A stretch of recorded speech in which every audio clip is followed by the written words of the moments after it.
Welcome to this episode of Blended, Blessed, and Always a Mess. I'm Aric. And I'm Angie. We are married with a ton of kids. We have 6 kids total. He has 3 and I have 3. My name's Hallie and I love riding horses. I'm Lexi and I love agriculture. My name's Carter and I love eating. My name's Chase and I love lifting weights. My name's Summer and I love spending my parents' money. I'm Dane and I love baseball. Our show is about our blended, blessed, and always a mess life. And our hope is if you find yourself in the same situation we are in, that by sharing our story, all the fun and all the mess, the challenges we are experiencing, it will give you some inspirations, laughs, and community, knowing you are not alone in this mess. We appreciate you spending time with us. Let's dive in. Welcome to this week's episode of Blended, Blessed, and Always a Mess. It's our very first Part 2 episode because last week Lynn Roush joined us. And if you haven't heard that episode, I highly encourage you to check that out before today's, because Lynn is an LPC native of Chicago who attended the Moody Church growing up and went into psychology and philosophy. And now she's been here in mid-Missouri for about 16 years or so. Her husband is a pastor at the Crossing, but she is part of the professional counseling ministry there. And she's incredible at what she does, and her passion is to help people understand generational cycles of dysfunction and work with clients to break destructive patterns in marriages and families. And we talked about that last week. I mean, at the end of our episode, Angie was in tears. I mean, she just was, and not in a bad or a good way, but, dealing with grief, I think, as Lynn said at that moment. And so in this week's episode, as we continue, we do want to talk about 3 rules of a dysfunctional family that Lynn can walk us through, and how to start breaking some cycles, and also what a healthy marriage as you rebuild in a new marriage can look like, because you've already had one broken marriage and now you're trying to build a healthy one. And so those are some of the things that we'll talk about today.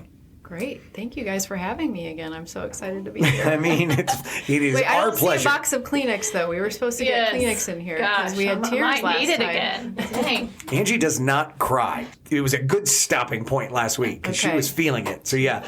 But so as we go through, we talk about all the different things. You mentioned to us, Lynn, that there are 3 rules of a dysfunctional family. Can you go through those and just kind of take us through that process and how to rebuild? Absolutely. Yeah, a book that I have recommended to clients many times over, and I always, get such great feedback that it's so insightful for people, is a book called It Will Never Happen to Me by Claudia Black. And it came out in the 80s, so it's been out for a long time. But she specifically speaks to the patterns that show up in an alcoholic family. But I think this is, transferable to, any dysfunctional family system. And so she identifies what she calls the 3 rules of a dysfunctional family. And when I say 3 rules, these aren't like rules that are posted on the refrigerator, like here's everybody's chores, here's what we're doing for the week, and here's the rules of our family, right? These are subtle, these are covert, these are the kind of emotional messages that are given in a home that are picked up on, but they're not necessarily explicitly discussed. But the first one that she talks about is, all 3 of them are don't trust, don't talk, and don't feel, okay? And in our last session, we talked a lot about trust and how trust is basically the foundation of any healthy relationship. If you don't have it, your relationship isn't healthy. I don't care what's going on the surface, but at the bedrock of any healthy relationship, there has to be a sense of trust. And when I say trust, I mean that a person is who they say they are. Okay? So you can't trust someone if, I'm one way around this person, then I'm another way around this person, then I'm another way around this person. We would call that person disintegrated, right? They're not a whole person. They're not an integrated person. And the word integrated comes from the word integer, which means whole, right? So a person of integrity is a whole person. It means that I am a genuine person. Like what you see is what you get. I'm not trying to manipulate you. I'm not trying to lie to you. I'm not trying to use you to meet my needs in some covert way. It is someone who is approachable, someone who knows themselves. This is so foundational to just being a healthy person, okay? I would say what you're describing we talk a little bit about, how Angie and I are very opposite in the regard that I'm overly open. She when we first met, was not very open. We're in our 40s, so we've come from different places of brokenness. And for me, my brokenness, you and I have walked through that, Lynn, over years where, I wasn't whole in a lot of ways and made a lot of mistakes. But when Angie and I first started dating, it was like, I really know that I would like a future with her. So I was very open about my past mistakes and the things that I had. And she's over there like, what is this guy telling me? Oh, like, this is like more than I want to know as we're just dating. Right. But for me, it was, I wanted her to know this is where I've been and this is who I'm working towards being for the rest of my life. She has come around on some of those things, right? I've told her like a year into our relationship or a year and a half even, she would start to share things and I'd be like, well, that makes me feel closer to you. I actually wish I would have known some of those things earlier in our relationship, but that's just not where she was in her growth journey. Yeah, and I didn't run away when you told me all that. No. I mean, I thought about it. Good point. I stuck around. She's still here. I don't know what it is. Like, what holds people back from being very open? I mean, I think there is a lot of fear, but yeah, I'm not going to, like, on day one when we're dating, spill all this hurt in my... Until like day 7. I mean, maybe 6.5. You were out of the gate. So, it just does not come naturally to me. But it's interesting because I did trust him more and would not think that he's going to lie to me because he was brave and shared all of that, and being very open. So I get it that builds trust, right? And you know that person. But it's still very challenging to just share hurt and pain.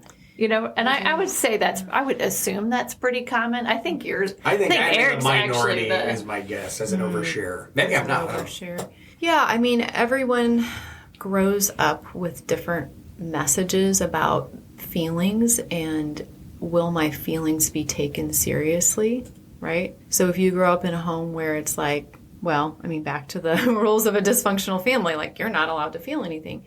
I will say that our souls, and when I say soul, I know that's kind of a spiritual term, but that would embody our thoughts, our feelings, our desires, who we are, who God created us to be, is our most valuable possession. And we're entrusted with the caring of our souls, right?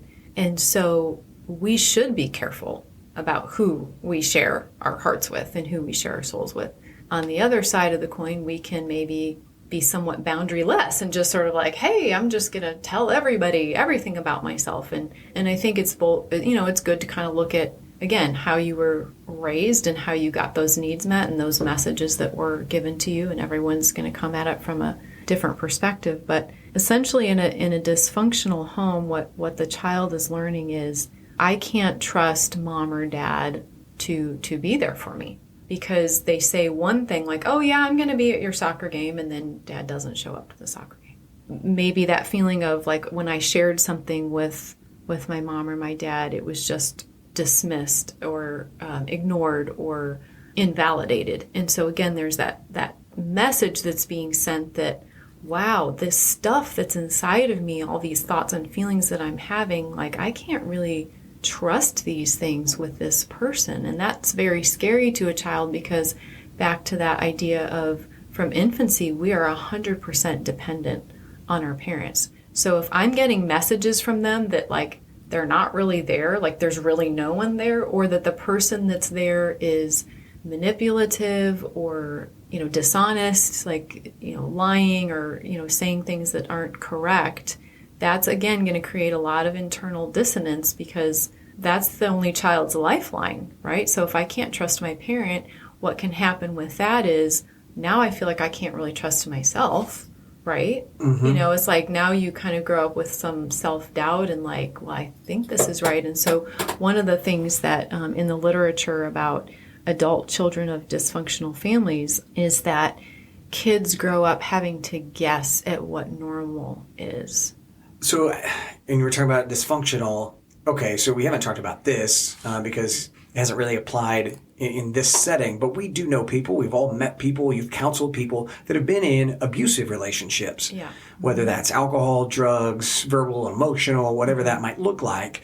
What is that like for the kid to know that there's one parent that's trying, the other parent's really struggling. Do the kids feel like they need to be rescued from that scenario? Because sometimes you'll talk to a parent like, well, I feel like I can't leave because, I don't want the kid to feel like this was their fault or that I'm leaving the kid half the time. And that's it's a kind of a different topic, but it's also, it is part of that dysfunctional family that does happen.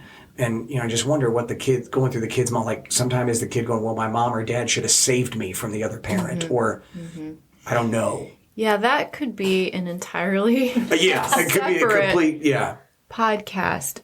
And I will just simply say that, when a parent is in a situation like that, that is such an unfortunate bind, right? To have to choose, do I stay and sort of what's better for my child? Do I stay or do I leave? But, sometimes perpetuating that dysfunction, really is confusing to a child. Like if the other parent is sort of enabling that behavior or dismissing it or not taking it seriously, again, I mean, the end result is going to be that child not really being able to trust their own instincts. Like, well, my home isn't really a safe place for me, but nobody's really protecting me from what's going on here. So there's going to be fallout from that. So I would say that first component of trust and attachment and security and safety is so critical for a child's development. So when that isn't there, out of the gate, there's going to be issues down the road. And then the second rule of a dysfunctional family is don't talk, right? You said something earlier about like, we just brush stuff under the rug. We just kind of pretend that it isn't there. Tell me more about that. Like what you... Session number 2. You want me to talk? Yeah. Dang it. Yeah, I mean, I feel like I've learned a lot. I would say I actually can't even believe I'm saying this out loud. I've learned a lot from Aric. I'm kidding. Nice. But no, I mean, as far as seeing, I guess I had not witnessed that in the past in relationships or from a parenting perspective where the parent sits down and has those tough conversations and really talks through stuff. Like, I feel like I do a great job of giving advice and input and all of that.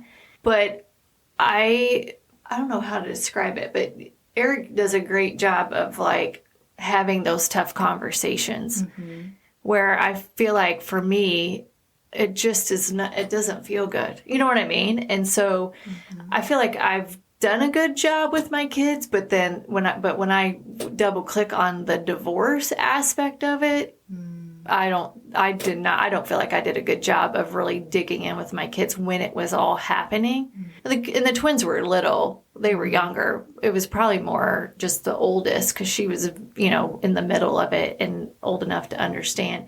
But I have seen the value and the outcomes of having those tough conversations and how that does build trust with the kids. I mean, there's times where I feel like my kids will share more with Aric than maybe even me sometimes because they just know he's so open. Yeah. I would say I wasn't always that way. I would sometimes feel bad for my own kids that I wasn't good at it before. But really in the last about 5 years ago when I started to really dive into what was wrong with me, why I wasn't performing the way I should perform as a human being, a lot of what I found was, from a Christian standpoint, I'm looking for this relationship with Jesus. But a lot of times as a child, that's being formulated through your parents. And what I was wanting my parents was more of their guidance, more of knowing that they were there, more that they cared, the trust, right? Yeah. And so, my dad's been gone for a long time. I tried to talk to my mom a little bit about that when I was going through it in the last 5 years, say, here's what I wish I would have gotten from you, which I know upset her. But at the same time, we were able to kind of hug and she apologized that, when she grew up in the 50s and 60s, that just wasn't how you were raised. You didn't tell your kids that you loved them all the time. There wasn't a lot of hugs, things like that. So in that moment, about 5-ish years ago, I decided I was going to be different in that I was going to try to show, I may not do it right. I don't know that I do it right all the time, right? But I was going to try to show up more in a way that was, hey, I see you struggling with this, or hey, I'm really proud of you for what you're doing here, or can we talk about it? And a lot of hugs and a lot of I love yous and things like that, just because in that moment I realized what had bothered me for such a long period of time. And it was an opportunity for me to pivot and to do it differently for my own kids. And I try to do it with your kids. I try to do it with you. Well, and the other thing I think, obviously like any growth from a parenting perspective, the longer you parent, I think you learn more, right? That's kind of an unfortunate thing in some scenarios where you learn through the hard stuff. So you're definitely not going to get it right out of the gate either. But we're always trying to figure out how we can do better. Sure. Yeah, I would say I think you guys are making some great points. And one of the things we talk about in the parenting class is doing love versus communicating love. So you can have parents that are really good at doing love. You know, you've got new clothes for school and you've got a nice house to live in and you're providing for the physical material needs of your child. But the communicating love is what is happening on that emotional wavelength. And that's where engaging with your child, attuning to your child, being interested in what it's like to be them, that is the abiding aspect of communication. So we also talk about in the marriage class 4 levels of intimacy. So the first level is like drive-through communication, right? Like you're going through McDonald's drive-through, you have a very brief interaction with that person. That's not very deep communication at all. And then the second level would be like news, sports, and weather. You know, you're on an elevator with someone or you're talking to your server at a restaurant. You know, you're just kind of chatting about, you know, things that, you know, are pretty comfortable to talk about with maybe a stranger. And then level 3 is what we talk about taking care of business. So it's like, you know, maybe in a marriage, it's, you know, hey, did you turn the laundry over? And, oh, you know, we've got an appointment with so-and-so to this afternoon and who's picking up the kids from where? And, you know, you're doing life together and you're communicating, but that's where actually most marriages live, right? Is just sort of at that taking care of business level. But level 4 intimacy is what we would call abiding. It's oneness. It's me learning what it's like to be you and suspending my own judgment, my own perspective to slow down and to pay attention and to really connect with that person on a deeper level. And that is more rare, you know, because life is busy, and especially I would imagine in a blended family where everybody's going in a billion different directions, to come together on that level 4 intimacy is going to probably be even more challenging just by the nature of how busy everybody is. But that is where, and that's what, you know, when we talk about even from a biblical perspective, that when God initiated that relationship with us, what he wants is to abide with us. And so we get a picture of that biblically, but that should be reflected in the marriage relationship as well, that level of deep intimacy and trust. That sounds really beautiful. Let's do that. You want to do that, honey? Let's do that one. Could you describe what you mean by intimacy? We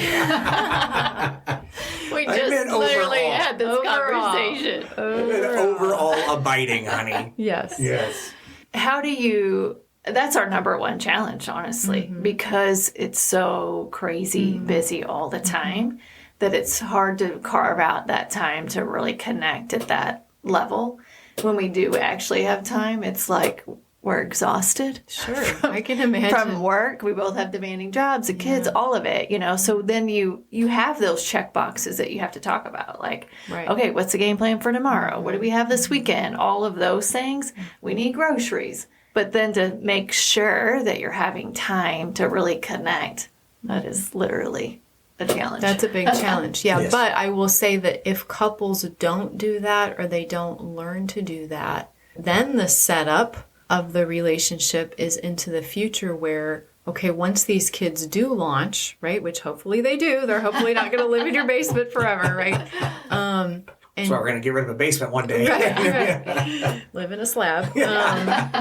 Is that when it's just the two of you, if there hasn't been that building of that emotional connection, now it's like there's distance, there's loneliness, there's isolation, and that's the setup for, gee, I'm not happy, I don't feel seen, maybe I'm not with the right person. I mean, so that can kind of create its own dilemma moving forward for any couple, and so that's why we really encourage that. And again, it's not about fixing, it's not about, okay, tell me your problem so I can make it go away. It's so that I can meet you there with empathy, with understanding, because that's going to build those roots, you know, deeper and deeper, and that feeds on the trust. And then the last rule of a dysfunctional family, which in our previous podcast that I hope people do listen to, because we talked a lot about feelings, which we even got Angie. I know. I was feeling the feelings. She felt the feelings. Yay. Is that rule of don't feel,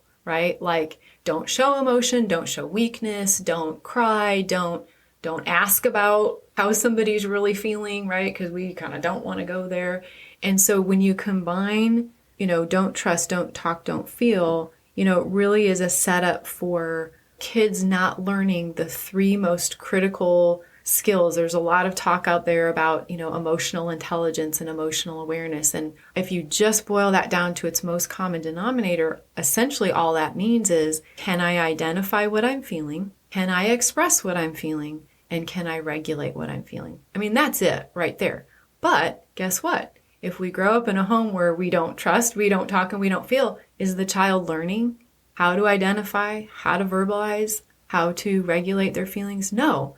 Are those feelings still there? Yes. Now are they going to act out in other ways because they haven't been given the language, the tools, the ability to process? Likely. And then the setup is, because we are more drawn to sticking with what is familiar to us, now I might be drawn to a partner who reminds me of things that I'm familiar with, which is all the things that we're talking about, like the don't trust, don't talk, don't feel. So then when you ask about those generational cycles, is that the way to break those generational cycles is you essentially have to break those three rules. You have to break those three rules of don't trust, don't talk, don't feel. So now what we're actively working on is, I want to be a trustworthy parent. I want to give permission to my child to have their own thoughts and their own feelings, and to know that it's safe and that I am going to suspend judgment, at least temporarily, to, try to understand, where they're coming from. I'll let you know when the safe space is over. Yeah, You're in it for now. Right. Where we got the cone of safety, and then that goes away.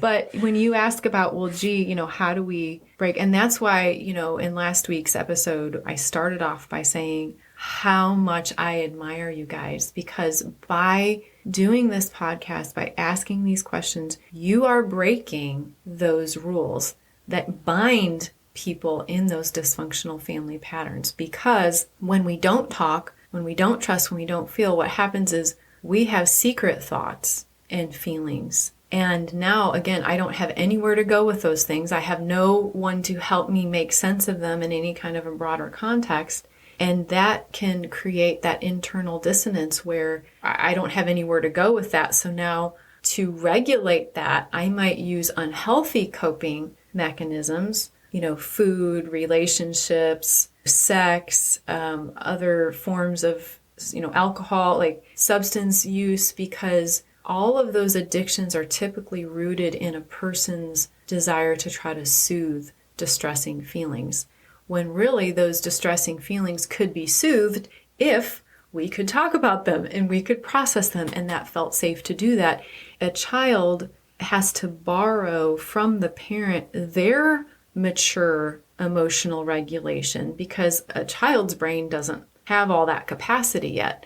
So if I go to my parent with a problem and they completely freak out and have this really, negative reaction, well, now the child has two problems. I have my own feelings that weren't feeling very good, and now I have mom's feelings that don't feel really good. So what's the message? Well, I better not bring that up again. I don't want to talk about that again, right? And so that's where we're trying to break those patterns, because if we do so, now we're going to set our kids up for that healthier pathway, so that as they start to form intimate relationships, they have some clues about what does trust look like? What does a trustworthy person look like? What does a person of integrity look like? Because it's been modeled to me, because I've seen it.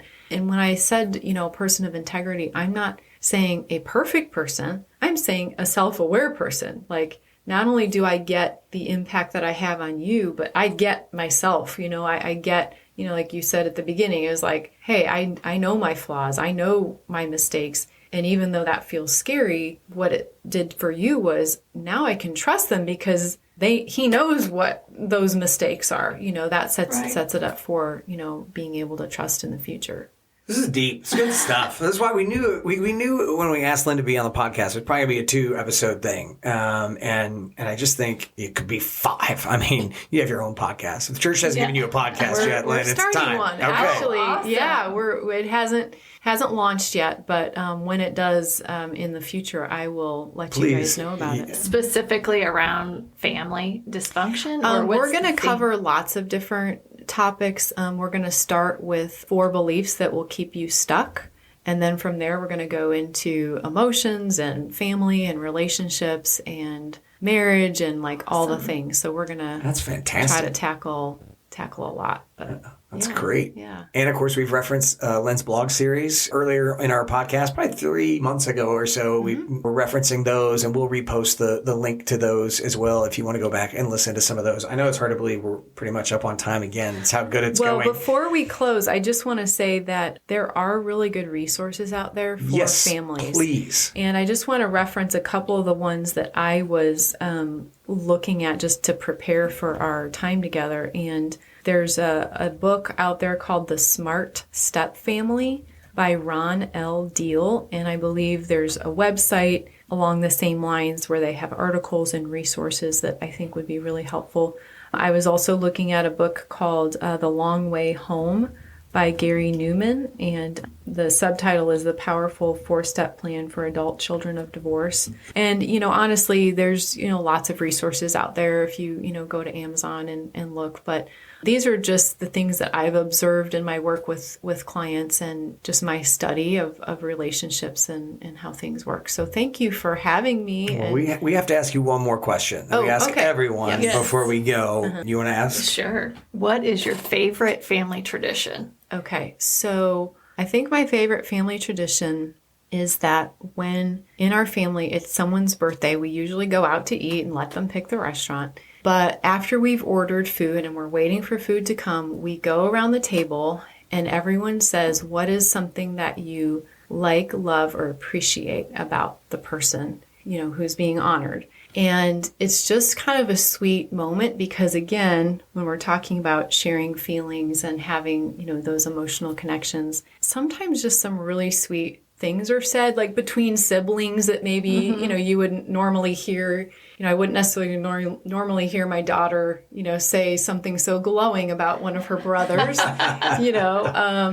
or just, when I hear Shay speak, to say one of the kids, like, hey, here's what I see in you, and here's the gifting that you have, and here's what I appreciate about you and what you bring to the family. That just helps me because that does something for my heart, when I see someone else, affirm someone in our family. So we're kind of Shay jokes that I grew up in a family of tributes. We can't have any family function without somebody getting up and giving a tribute. But I think that's because words are so powerful and they have the ability to either speak life and be life-giving to a person, or they can be destructive and tear a person down. So that's what I enjoy. Maybe that's something you guys could try too if you don't already. Awesome. But we're stealing it. Yeah. You're stealing it. Okay. Dane's birthday's today, so I guess we'll be stealing that. Make everybody go around and say what they love about Dane. That's awesome. Lynn, you're awesome. Thank you so much for coming. You. Thank you for making me cry. Yeah. That's hard to do. It's really hard. I will take that as a therapist. Yeah. I take that as the highest compliment. Absolutely. Lynn Roush with the Crossing Church. Again, we will share how to find her blogs. Apparently, she's got her own podcast coming, so we're excited about that. We'll share that when we get that. But thank you guys so much for listening to this week's episode of Blended, Blessed, and Always a Mess. We look forward to talking to you again next week, and God bless. Thank you for listening to Blended, Blessed, and Always a Mess. Follow us on Facebook, Instagram, and at blendedblessedalwaysamess.com. Reach out to us on any of our social channels. We would love to hear from you. Have a great week.